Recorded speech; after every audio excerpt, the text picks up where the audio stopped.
Hi, my name is Prakash. ఈరోజు వీడియోలో మనం వెబ్‌సైట్ పైన ఎలాంటి అటాక్స్ జరుగుతూ ఉంటాయి, వాటిని ఎంతవరకు మనం మిటిగేట్ చేయొచ్చు. దాంతో పాటు మనం క్లౌడ్‌ఫ్లేర్ డెమో కూడా చూద్దాము. ఎలా ఇంప్లిమెంట్ చేయాలి ఒక వెబ్‌సైట్‌కి అనేసి. ఈ ఆప్షన్స్ మనం ఇక్కడ ఏదైతే చూస్తున్నామో అది మీరు ఏ వెబ్‌సైట్ అయినా సరే, అది వర్డ్‌ప్రెస్ పైన బిల్డ్ అయిన వెబ్‌సైట్ కావచ్చు, లేకుంటే మీరు కస్టమ్ బిల్ట్ వెబ్‌సైట్ అయినా కావచ్చు. సో, ఇక్కడ మీరు చూసినట్లయితే ఇది ఒక సర్వర్ డాష్‌బోర్డ్. ఇక్కడ మీరు చూడండి ఈ సర్వర్ డిప్లాయ్ చేసి ఒక 1 వీక్ అవుతుందేమో. లాస్ట్ 24 అవర్స్‌లో ఇక్కడ ఎన్ని అటాక్స్ జరిగినాయో మీరు చూడొచ్చు. దాంట్లో ఎన్ని మాలిషియస్ అంటే బ్యాడ్ ఇంటెన్షన్స్ తోటి మన సర్వర్ పైన అటాక్స్ అయితే జరుగుతున్నాయి. వీటితో పాటు ఫైర్‌వాల్ లాగ్స్ చూస్తే ఇక్కడ చూడండి 1 వీక్ కాలేదు, ఆల్రెడీ 37,000 టైమ్స్ మనకి అటెంప్ట్స్ అంటే డిఫరెంట్ క్రెడెన్షియల్స్ తోటి అడ్మిన్ తో ట్రై చేస్తున్నారు, డెబియన్ తో ట్రై చేస్తున్నారు. అంటే ఇది ఏమీ ఒక పర్సన్ కాకపోవచ్చు, బాట్స్ అన్నమాట. మన సర్వర్ లోకి లాగిన్ అవడానికి స్క్రిప్ట్స్ తోటి ట్రై చేస్తూ ఉన్నారు. రూట్ యూజర్ తో ట్రై చేశారు, ఎలాస్టిక్ సర్చ్ అనేసి ఇక్కడ చూడొచ్చు. ఒక 1 వీక్ టు 10 డేస్ టైమ్ లోనే మనకి ఇన్ని అటెంప్ట్స్ జరుగుతూ ఉంది. ఇవన్నీ లాగిన్ ఫెయిల్యూర్. ఇది ఒక ఎగ్జాంపుల్. మీరు ఒకవేళ మీ వెబ్సైట్ వర్డ్‌ప్రెస్ ఉన్నట్లయితే ఇక్కడ చూడండి, ఇది లాస్ట్ 24 అవర్స్ లో ఇది ఇంకొక వెబ్సైట్, లైవ్ వెబ్సైట్ మీకు చూపిస్తున్నాము. యుఎస్ నుంచి, జపాన్ నుంచి ఇట్లా మనకి డిఫరెంట్ అవి బ్లాక్ చేస్తున్నారు. అది ఎందుకు బ్లాక్ అవుతుందో మీకు రీజన్ చూపిస్తాను. 7 డేస్, 30 డేస్ చూడండి. ఎందుకు బ్లాక్ అవుతుంది, ఈ రిక్వెస్ట్ ఎందుకు బ్లాక్ చేస్తున్నారు, ఇది జెన్యూన్ యూజర్స్ అయి ఉండొచ్చు కదా అనుకోవచ్చు. ఇక్కడ ఏం జరుగుతుందంటే ఈ ప్లగిన్ మనం ఏదైతే వాడుతున్నాము ఇక్కడ, ఆ ప్లగిన్ వచ్చే ట్రాఫిక్ ని వాళ్ళు చేసే అటెంప్ట్ బట్టి అనలైజ్ చేయడం జరుగుతుంది. ఇక్కడ చూడొచ్చు డిఫరెంట్ సోర్సెస్ నుంచి వాళ్ళు wp-login.php అంటే వర్డ్‌ప్రెస్ లో లాగిన్ అవడానికి ట్రై చేస్తున్నారు. వెబ్సైట్ అయితే యూఆర్ఎల్ అనేది ఇట్లా రాదు, డైరెక్ట్ గా వాళ్ళు .com వరకే ఉంటుంది వాళ్ళు ఏదైతే అటెంప్ట్ చేస్తున్నారో. కానీ ఇక్కడ wp-login అంటే వర్డ్‌ప్రెస్ యొక్క బ్యాక్ ఎండ్ లోకి లాగిన్ అవడానికి ట్రై చేస్తున్నారు. సో ఆటోమేటిక్ ఏమవుతుందంటే వర్డ్‌ఫెన్స్ అనేది ఇన్‌బిల్ట్ డేటాబేస్ లో ఉన్న డేటాతో కంపేర్ చేసుకొని ఆ ఐపీ యొక్క రెప్యుటేషన్ కావచ్చు, అది మల్టిపుల్ టైమ్స్ రాంగ్ క్రెడెన్షియల్స్తో ట్రై చేస్తూ ఉండొచ్చు. ఇవన్నీ చూసుకుంటూ దాన్ని బ్లాక్ చేయాలా లేకుంటే వైట్ లిస్ట్ ఎనేబుల్ చేయాలా అని చెప్పి చూస్తూ ఉంటున్నారు. ఇన్ని అటాక్స్ జరుగుతూ ఉంటాయి. సో వీటి నుంచి మనం ఎలా ప్రొటెక్ట్ చేసుకోవాలి, అది మన టాపిక్ అన్నమాట ఈరోజు. మీరు మీ యొక్క క్రెడెన్షియల్స్ని స్ట్రాంగ్గా ఉంచుకోవటము, వీటితో పాటు మనం ఏం చేయాలంటే సర్వర్ యొక్క డెస్టినేషన్ ఐపీ ఏదైతే ఉంటుందో దాన్ని పబ్లిక్గా మనం ఎక్స్పోజ్ చేయకుండా ఉంటే 1 లెవెల్ ఆఫ్ సెక్యూరిటీ మనం అచీవ్ చేసినట్లే. మీకు డీటెయిల్గా చూపిస్తాను. సో ఇక్కడ చూసుకున్నట్లయితే మనం ఏదైనా ఒక వెబ్సైట్, ఫర్ ఎగ్జాంపుల్ ఇప్పుడు నేను ఇది న్యూ వెబ్సైట్ డెమో కోసం చేయడం జరిగింది.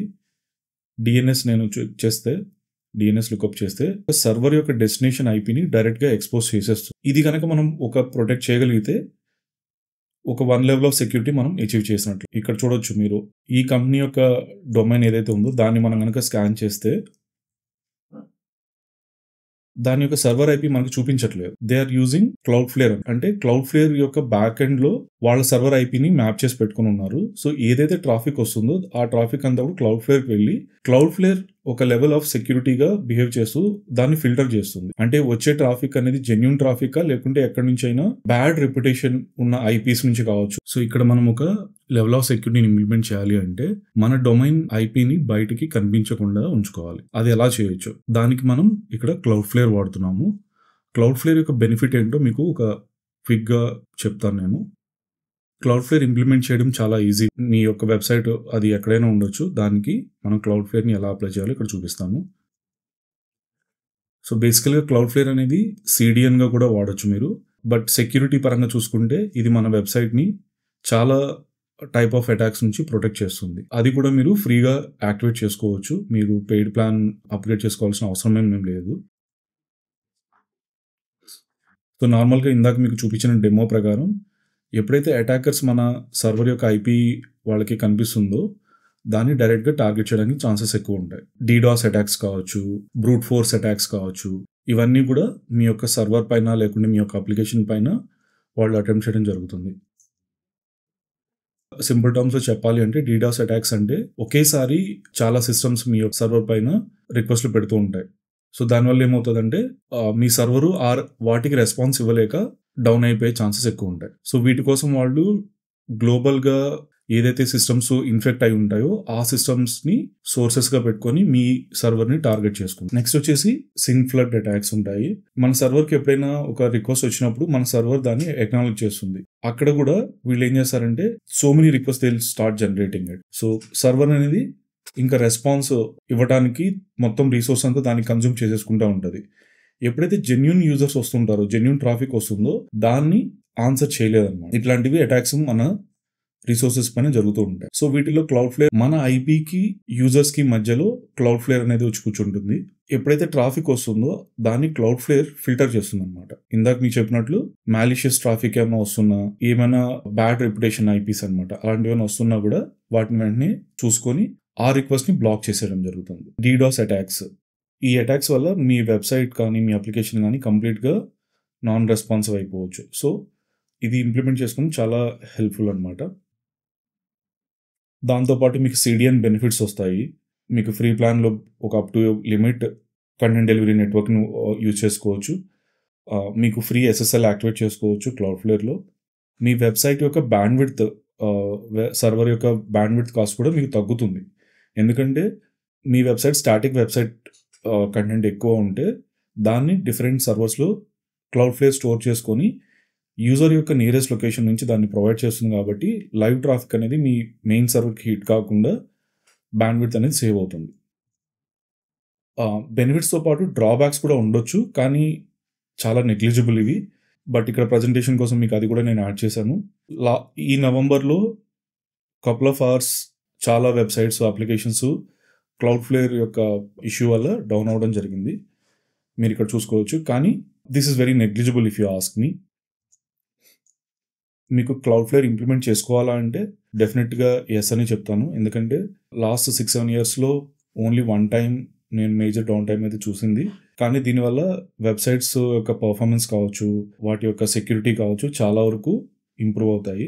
ఇది కూడా మీకు వన్ లెవెల్ ఆఫ్ సెక్యూరిటీ మాత్రమే. దీనిపైన మీ యొక్క క్రెడెన్షియల్స్ కానీ ఇవన్నీ కూడా మీరు చూసుకుంటూనే ఇది ఇంప్లిమెంట్ చేసుకోవాలి. మీరు ఫ్రీ ప్లాన్తో స్టార్ట్ చేయొచ్చు. అది కూడా మీకు ఇప్పుడు డెమోలో చూపిస్తాను. ఇది న్యూ డొమైన్ కాబట్టి మీరు ఇక్కడ చూస్తున్నారు కదా, జస్ట్ టుడే రిజిస్టర్ చేయడం జరిగింది. ఇక్కడ చూడండి, దీని యొక్క ఐపీ అనేది మనకి పబ్లిక్గా కనిపిస్తుంది. ఎప్పుడైతే ఆన్లైన్ టూల్స్తో చెక్ చేస్తున్నామో మన యొక్క ఐపీ అనేది పబ్లిక్గా తెలుస్తుంది అనమాట. ఇప్పుడు ఈ వెబ్సైట్కి మనం క్లౌడ్ఫ్లేర్ని ఎలా ఇంప్లిమెంట్ చేయాలో చూద్దాము. ఇది నేమ్చీప్ యొక్క డాష్బోర్డ్. ఇక్కడ మన నేమ్ సర్వర్స్ అనే ఆప్షన్ ఉంటుంది. సో ఇక్కడ ఇది చేసే ముందు cloudflare.comలో మీరు అకౌంట్ క్రియేట్ చేసుకోండి. అకౌంట్ క్రియేట్ అయిన తర్వాత మీరు న్యూ డొమైన్ యాడ్ చేయండి.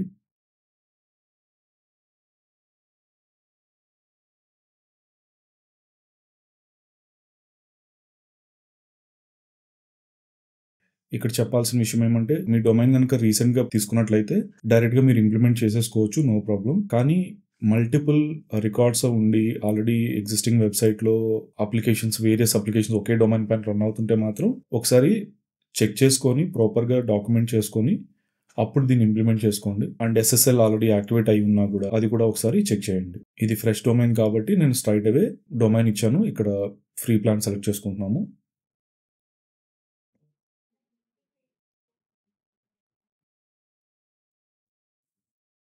చూడండి, ఆటోమేటిక్గా అక్కడ ఉన్న రికార్డ్స్ మనకి పుల్ చేసుకోవడం జరిగింది.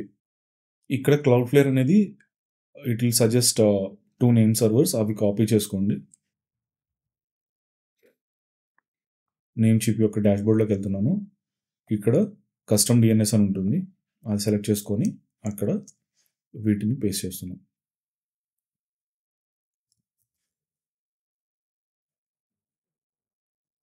ఆ 2 డిఎన్ఎస్ నేమ్ సర్వర్స్ అప్డేట్ చేసిన తర్వాత సేవ్ చేస్తున్నాను. ఇది గోడాడీ కావచ్చు, సర్వీస్ ప్రొవైడర్ అయినా సరే సిమిలర్ సెట్టింగ్స్ ఉంటాయి. జస్ట్ నేమ్ సర్వర్స్ చేంజ్ చేసుకోవాలి అంతే. నేమ్చీప్లో instead of Namecheap DNS custom DNS select చేసుకొని క్లౌడ్ఫ్లేర్ ప్రొవైడ్ చేసిన నేమ్ సర్వర్స్ని ఇక్కడ మెన్షన్ చేయడం జరిగింది. ఇది చేసిన తర్వాత కొద్దిసేపు తర్వాత మీరు ఇక్కడ మళ్ళీ వచ్చి చూసినట్లయితే మీకు ఈమెయిల్ కూడా రావడం జరిగింది. మీరు ఏదైతే ఈమెయిల్ ఐడి రిజిస్టర్ చేసుకుంటారో ఆ మెయిల్కి మీకు కన్ఫర్మేషన్ కూడా వచ్చేస్తుంది. కొంత టైం పడుతుంది, ఒక్కోసారి 5-10 మినిట్స్లో అయిపోతుంది, లేకుంటే ఒక 30 మినిట్స్లో పర్టికులర్ రికార్డ్స్ అనేది అప్డేట్ అయిపోయి మీకు కన్ఫర్మేషన్ వచ్చేస్తుంది. ఇక్కడ డిఎన్ఎస్లోకి వెళ్ళి ఇప్పుడు రికార్డ్స్ చెక్ చేస్తే ఇక్కడ చూడొచ్చు, ఇది ఇందాక మనకి పబ్లిక్‌గా కనిపిస్తున్న ఐపీ అనమాట. ఇక్కడ మీరు చూస్తున్నట్టయితే ప్రాక్సీ స్టేటస్ అని ఉంటుంది. ఇది ఆన్‌లో ఉండాలి. ఇది ఆన్‌లో ఉంటేనే మెయిన్ సర్వర్, మెయిన్ డొమైన్ ఏదైతే ఉంటుందో అది మీ .com కావచ్చు, .net, .in కావచ్చు, .net కానీ ఇట్లా ఏ డొమైన్ ఉన్నా కానీ దాని యొక్క ఐపీ మీరు ఏదైతే సర్వర్‌కి మ్యాప్ చేస్తున్నారో దానికి మీరు ప్రాక్సీ ఎనేబుల్ చేసి పెట్టుకోండి. మీరు దీనికి సబ్ డొమైన్స్ క్రియేట్ చేసినా కూడా ఫర్ ఎగ్జాంపుల్ ఇప్పుడు నేను ఇక్కడ యాడ్ రికార్డ్ అనేసి నేను సెకండ్ అప్లికేషన్ డిప్లాయ్ చేస్తున్నాను ఎగ్జాంపుల్‌కి. అక్కడ నేను టూల్స్ అని పెట్టాను. ఐపీ పెడుతున్నాను. సో, ఇక్కడ కనుక నేను దీన్ని ఆఫ్ చేసినట్లయితే ఆఫ్ చేసి సేవ్ చేస్తే ఈ ఐపీ అనేది పబ్లిక్‌గా అందరికి తెలిసిపోతుందనమాట. వేరాజ్ దీన్ని ఆన్ చేస్తే క్లౌడ్‌ఫ్లేర్ ఐపీ కనిపిస్తుంది. మీకు ఇక్కడ ఎస్ఎస్ఎల్ సర్టిఫికేట్ కూడా ఫ్రీగా యాక్టివేట్ చేసుకునే ఛాన్స్ ఉంటుంది. సర్టిఫికేట్స్‌ని ఫ్రీగా క్రియేట్ చేసి ఆ సర్టిఫికేట్స్‌ని మీరు మీ సర్వర్స్‌లో అప్లై చేయొచ్చు. 20 మినిట్స్ గ్యాప్ తర్వాత మళ్ళీ ఈ పర్టిక్యులర్ డొమైన్‌ని చెక్ చేద్దాం ఒకసారి.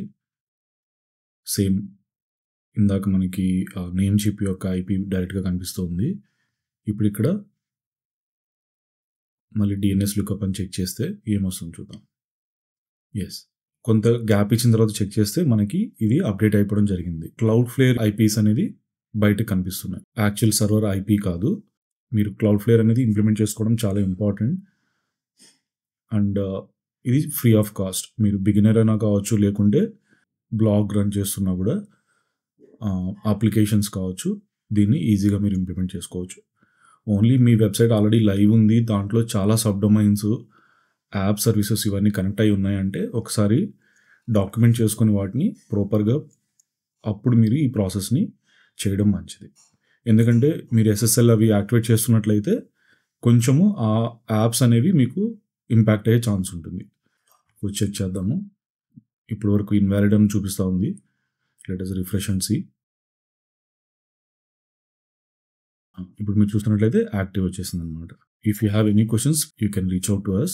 Thank you.